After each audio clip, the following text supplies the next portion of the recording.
कैसे हैं आप सब। आई होप कि आप सब बिल्कुल ठीक होंगे और मेरी दुआ भी है कि आप सब ठीक हो, खुश हो। यहाँ पर आज मैं कर रही हूँ अपनी किचन की डीप क्लीनिंग, क्योंकि रमज़ान आ रहा है तो रमज़ान के लिए मैंने अपनी किचन की सेटिंग्स वगैरह कुछ चेंज करनी थी, इसको ऑर्गेनाइज़ करना था और स्पेशली रमज़ान के लिए मैं अपनी किचन को डेकोर भी करने वाली हूँ।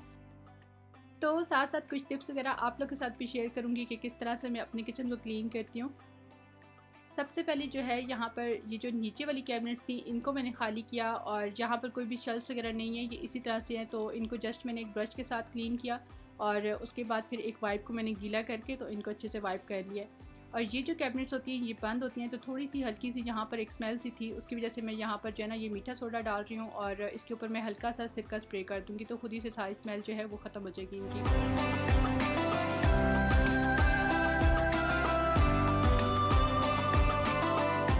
और अब जितनी भी चीज़ें यहाँ से नीचे वाली कैबिनेट से मैंने निकाली थी, कुछ ये ग्रॉसरी वाले कंटेनर्स थे, कुछ बर्तन हैं, उन सबको मैं अच्छे से वॉश कर लूँगी, क्लीन कर लूँगी और उसके बाद ड्राई करने के बाद फिर मैं इनको अपनी जगह पे अरेंज करूँगी, क्योंकि जब भी मैं डीप क्लीनिंग करती हूँ ना फिर मैं एक एक चीज़ को वॉश करके फिर मैं उनकी जगह पर रखती हूँ वापस उनको।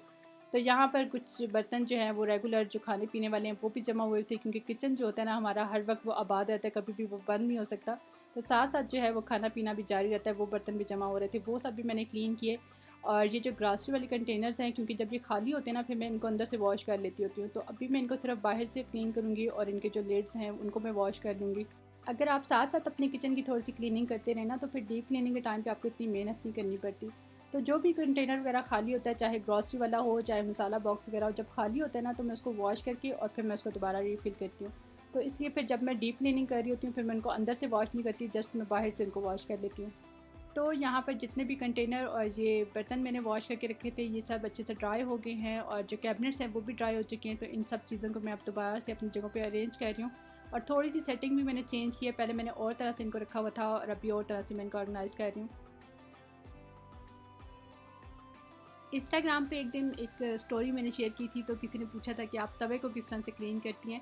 तो बहुत ही इजी मेथड है, बहुत इजीली आपका तवा इससे क्लीन हो जाएगा। आपने क्या करना है कि ये जो पाउडर फॉर्म में डिश वॉश होता है ना, एक विम में होता है एक लेमन मैक्स में होता है, तो कोई भी आप ले लें और पूरे तवे के ऊपर इस तरह से डाल दें, मतलब तवे को उसके साथ कवर कर दें और उसके बाद बिल्कुल हल्का हल्का सा इसके ऊपर पानी स्प्रे कर दें ताकि वो थोड़ा सा गीला हो जाए। पानी डाल दें या फिर सिरका डाल दें, मेरे पास अभी सिरके वाली बॉटल थी तो मैंने इसके ऊपर सिरका ही डाल दिया है। आप भी अगर सिरका यूज़ करें तो ज़्यादा अच्छी बात है, वरना पानी भी यूज़ कर सकते हैं।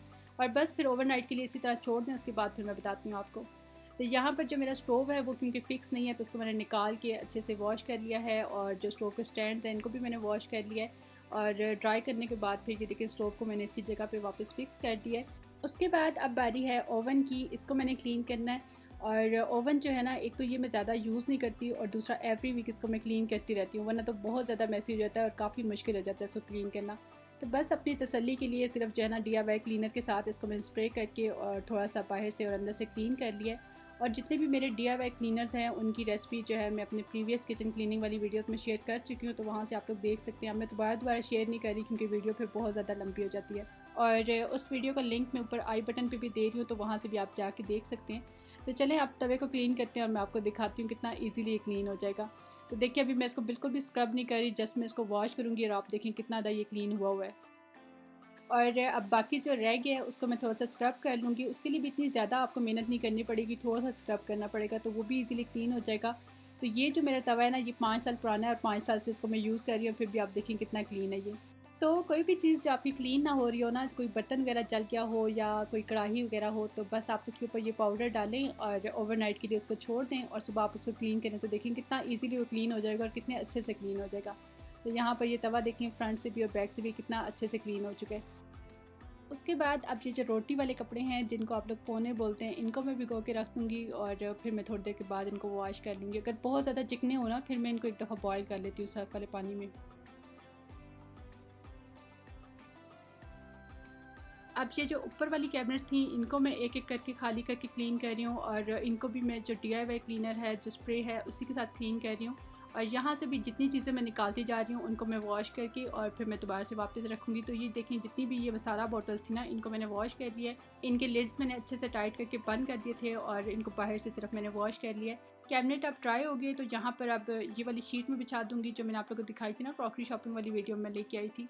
तो ये शीट बिछाने से थोड़ा सा ईजी हो जाएगा कि कैबिनेट अगर मैसी होती भी है तो जस्ट शीट निकाली, उसको क्लीन किया और दोबारा से उसको बिछा दिया। यहाँ पर अभी दोनों कार्नर्स में मैं थोड़ा सा मीठा सोडा डाल रही हूँ ताकि अगर कोई स्मेल है कैबिनेट में तो वो ख़त्म हो जाए। और अगर आप थोड़ा सा इसके ऊपर सिरका भी डाल देना तो जो इंसेक्ट वगैरह वो नहीं आएंगे आपकी कैबिनेट में। तो ये शीट मैंने इस तरह से बिछा दी और जो बॉटल्स मैंने वॉश की थी वो ड्राई हो गई हैं, तो उनको मैंने वापस इस तरह से अरेंज कर दिया कैबिनेट में। और अब जो बाकी की कैबिनेट्स थी उनको भी सेम इसी तरह से मैंने खाली करके और DIY क्लीनर जो है उसी के साथ मैंने सारा क्लीन कर लिया। और यहाँ की जो बॉटल्स थी, ये मेरी दालों वाली बॉटल्स हैं, ये भी सब मैंने उसी तरह से वॉश कर लिए हैं। और ये चेयर मैंने रखी थी, इसके ऊपर चढ़ के मैं काम कर रही थी। यहाँ पर बाकी कैबिनेट्स में भी वही शीट मैंने इस तरह से बिछा दिया है। और ये जो कैबिनेट है इसमें मैं सेट करने वाली हूँ अपना ओवन, क्योंकि किचन मेरा वैसे भी थोड़ा सा छोटा है और रमज़ान में आपको पता है थोड़ी सी स्पेस आपको ज़्यादा चाहिए होती है। तो मैं चाहती कि किचन टॉप जो है वो थोड़ी सी खाली खाली सी रहे और वहाँ पर मैं कम सामान रखूँ, कम चीज़ें रखूँ। तो यहाँ पर ऊपर वाली कैबिनेट में इस तरह से मैंने सारी दालें सेट कर दी और नीचे जो है ओवन और साथ में ये एयर टाइट कंटेनर्स जो होते हैं इनको मैंने रख दिया।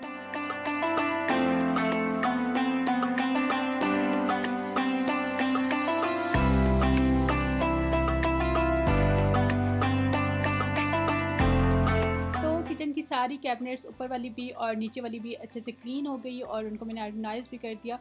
और अब सबसे लास्ट में जो किचन टॉप है इसको मैंने थोड़ा सा सर्फ डाल के और उसके साथ क्लीन किया। वैसे नॉर्मली रूटीन में मैं इस तरह से क्लीन नहीं करती, लेकिन जब मैं डीप क्लीनिंग करती हूँ फिर मैं इनको सर्फ के साथ ही क्लीन करती हूँ। वैसे नॉर्मली मैं एक DIY क्लीनर यूज़ करती हूँ जिसमें मैं एसेंशियल ऑयल भी ऐड करती हूँ, तो उसके साथ जब क्लीन करते हैं ना किचन टॉप तो बड़े मज़े की किचन में एक स्मेल हो जाती है प्यारी सी। और यहाँ पर मैं आपको दिखा रही थी कि किचन की क्लीनिंग करते करते हैंड्स इतने ज़्यादा ख़राब हो गए थे ना और बिल्कुल ड्राई हो गए थे, तो उनके लिए फिर मैं ये वैसलीन यूज़ कर रही थी।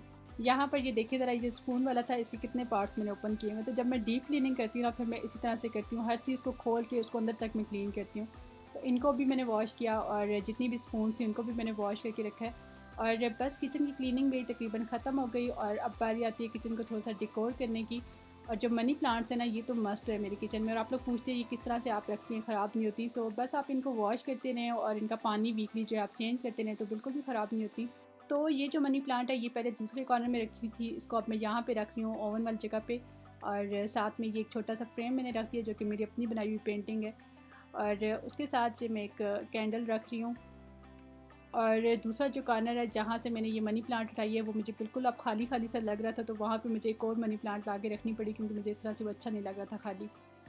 और ये एक चीज़ मैंने मंगवाई थी दराज से, जो उस दिन इंस्टाग्राम पे मैं आप लोगों को बता रही थी ना, दराज से मैंने कुछ मंगवाया किचन डेकोर के लिए। तो ये मैंने मंगवाई थी, ये देखें इस तरह से ये टाइल्स है स्टिकर टाइप की और इनके ऊपर ये डिफरेंट पैटर्न्स बने हुए। तो ये जो इनके पैटर्न्स है ना, ये मुझे बहुत ज़्यादा रमज़ान की थीम से मैच करते हुए लगे थे, इसलिए ये मैंने मंगवाई थी। तो ये मैं लगाऊंगी यहाँ पर स्टोव की बैक साइड पे, किस तरह से लगाऊंगी अभी मैं दिखाती हूँ आपको।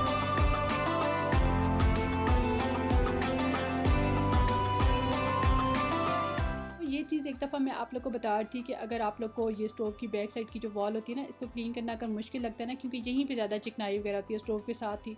तो मेरी तो यहाँ पे टाइल्स है, इनको क्लीन करना इतना मुश्किल नहीं है, लेकिन कुछ लोगों की वॉल इस तरह की होती है कि उसको क्लीन करना मुश्किल होता है। तो आप इस तरह की कोई भी जो है ना स्टिकर वगैरह लेके, कोई वॉल पेपर वगैरह लेके वहाँ पर लगा दें और बस जब भी वो थोड़ा सा ख़राब होता है आप उसको चेंज कर दें। 2-3 महीनों के बाद आपका किचन भी अच्छा लगेगा और क्लीन करना भी ईजी होगा।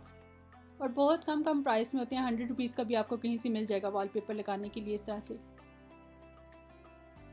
फाइनली किचन मेरा सारा क्लीन हो गया और ये है जी मेरी किचन की फ़ाइनल लुक। इस तरह से मैंने किचन को डेकोर किया है, ऑर्गेनाइज़ किया है रमज़ान के लिए।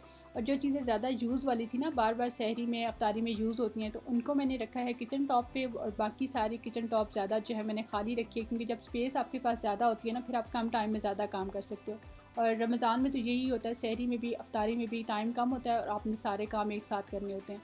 और एक बात, आप लोगों में से जो भी न्यू है, जो भी फ़र्स्ट टाइम मेरी वीडियो देख रहे हैं, तो चैनल को सब्सक्राइब कर दीजिएगा और कमेंट करके ज़रूर बताइएगा कि आप मेरे चैनल पे न्यू हैं, और हो सके तो अपना नेम भी शेयर कर दीजिएगा।